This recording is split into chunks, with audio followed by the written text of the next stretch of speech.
Komisi 2 DPD Kabupaten Lombok Utara menggelar rapat dengar pendapat dengan petani porang. Perwakilan dari Gabungan Kelompok Tani atau Gapoktan Berkah Gumi Lombok. Pertemuan ini membahas sejumlah masalah mendesak termasuk sertifikasi lahan, bibit, dan persaingan pasar. Poin-poinnya tadi, mungkin teman-teman bisa mendukung itu. Langsung ke Pak Kadis pertanyaan. Ketua Gapoktan yaitu Putra Anom menyebut petani porang lokal kesulitan bersaing dengan produk dari Tiongkok. Produk olahan kami tidak bisa jalan karena persaingan dari Tiongkok sudah masuk. Petani mengajukan dua tuntutan yaitu percepatan sertifikasi lahan dan sertifikasi varietas porang lokal yang diberi nama Lombok Scale U1. Peluang bisnis besar yang kami sampaikan adalah di mana koperasi ini kembalinya ke perbisnisan.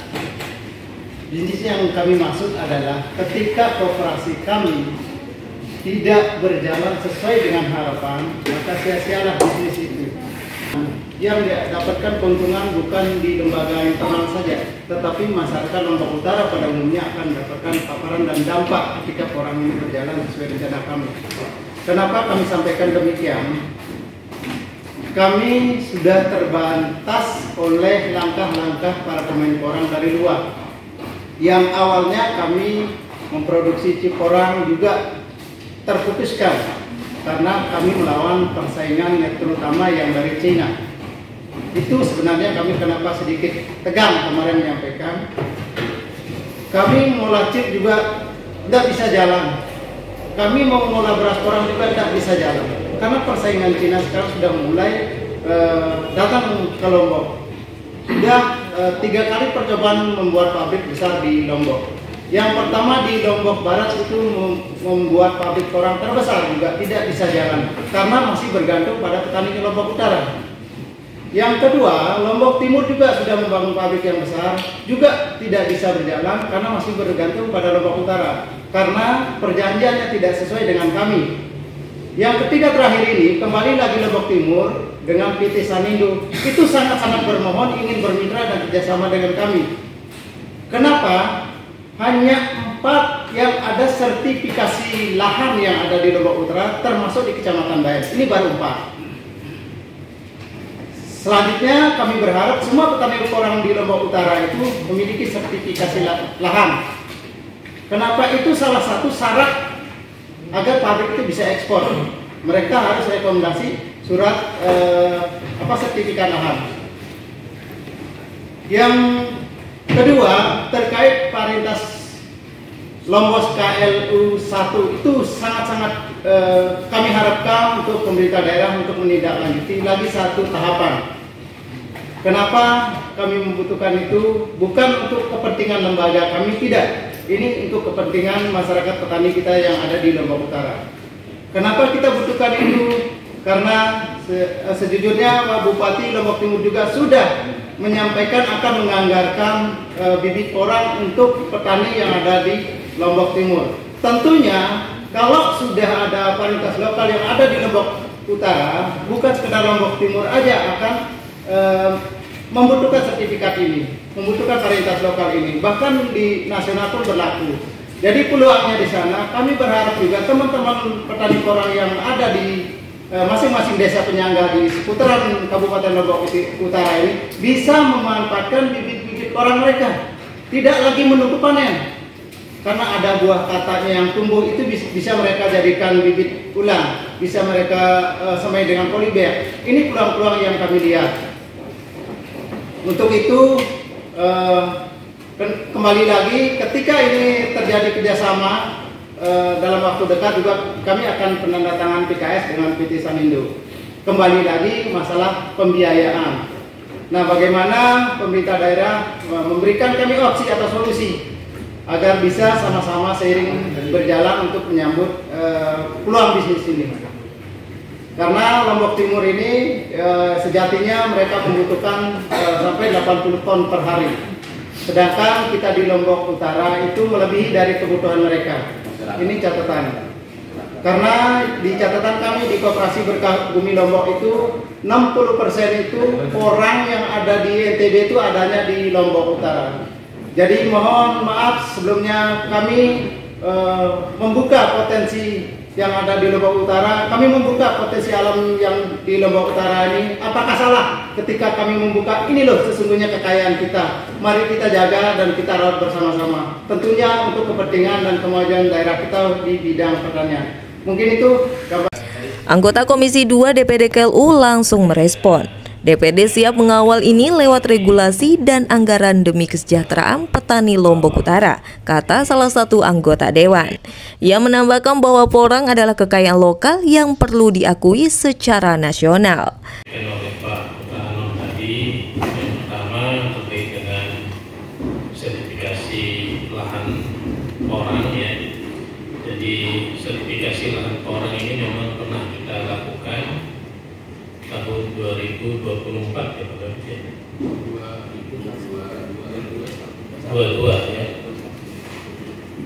2000 registrasi lahan. 2022 itu paritas ya, surat paritas. Yang registrasi lahan untuk persiapan ekspor itu 2022. Ya, registrasi lahan itu tahun 2022 ya. Dan itu sudah kita laksanakan di beberapa lokasi lahan, registrasi lahannya, dan yang memenuhi persyaratan kalau tidak salah hanya 4 lokasi yang memenuhi persyaratan sesuai dengan ketentuan yang ada ya. Kemudian ya, nanti kalau memang ingin melakukan registrasi lahan kembali ya tolong diusulkan kepada kami ya, karena kemarin itu ya, tidak semua yang mengusulkan ya untuk registrasi lahannya, sehingga kalau memang dibutuhkan dan memang butuh untuk registrasi lahan ini silakan ajukan usulan ke kami, nanti kami akan tidak lanjuti untuk proses registrasi lahannya ya. Untuk registrasi lahan ini memang ada aturannya ya, ada ketentuannya, tentu kita harus mengacu kepada ketentuan yang mengatur masalah registrasi lahan. Kemudian terkait dengan sertifikasi porang sendiri ya.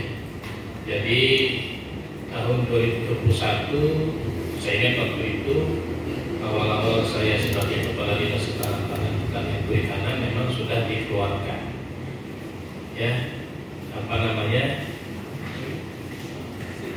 tanda register ya, tanda registrasi tanda daftar varietas lokal porang rombos kain pusat ya oleh BPPT. Itu saya ingat ya, karena Pak Kepala BPPT waktu itu menyatakan tanda daftarnya itu langsung ke saya waktu itu, dan masih saya simpan ya di ruangan saya, itu saya pajang dia gitu ya. Nah kemudian terkait dengan sertifikasi porang sendiri ya Bapak Ibu sekalian, teman-teman sekalian, sebenarnya pernah kami ajukan dulu ya untuk sertifikasi untuk pelepasan varietas, pernah kami ajukan karena untuk pelepasan varietas ini memang membutuhkan anggaran gitu kan. Pernah kami ajukan tahun 2023 kalau tidak salah, tapi waktu itu memang tidak disetujui ya, tidak disetujui oleh DPD dan hal ini Bapeda waktu itu, sehingga ya tidak bisa kita ajukan ya untuk proses pelepasan varietas porang Lombok Utara. Tapi ya insya Allah kalau memang itu yang diminta oleh teman-teman BGR ini ya, bisa nanti kita usulkan kembali di tahun 2026 tahun depan ya.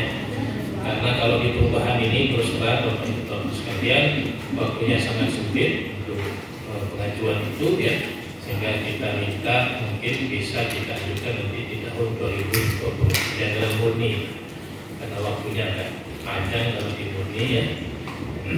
Proses untuk pengajuan pelepasan varietas porang ini juga agak lama prosesnya, jadi kita minta tahun depan saja untuk kita ajukan kembali begitu ya, dan bisa di perubahan ini karena waktunya sangat sempit. Kemudian yang ketiga terkait dengan masalah pembiayaan ya.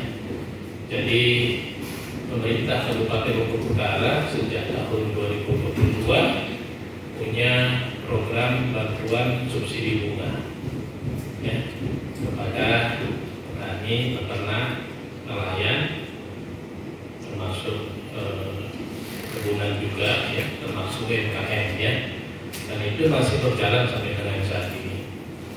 Di mana program bantuan subsidi bunga ini itu di PKS-nya menyebutkan bahwa umum sekali itu disebut di sana ya. Jadi untuk pertanian, peternakan, perikanan. Ya. Kalau kita berbicara pertanian, ya tentu di dalamnya masuk juga orang ini. Begitu. Jadi tidak tepat penjelasan dari anak buah saya kemarin waktu dia lapor ke saya, dia bilang. Dinas Pertanian dan Ketahanan Pangan melalui Kepala Dinas Trensna Hadi juga memberi tanggapan. Trensna menjelaskan registrasi lahan sudah pernah dilakukan pada tahun 2022. Ia meminta Gapoktan menyusun daftar lahan yang akan disertifikasi agar bisa segera diproses. Dari Lombok Utara, Tim Liputan melaporkan.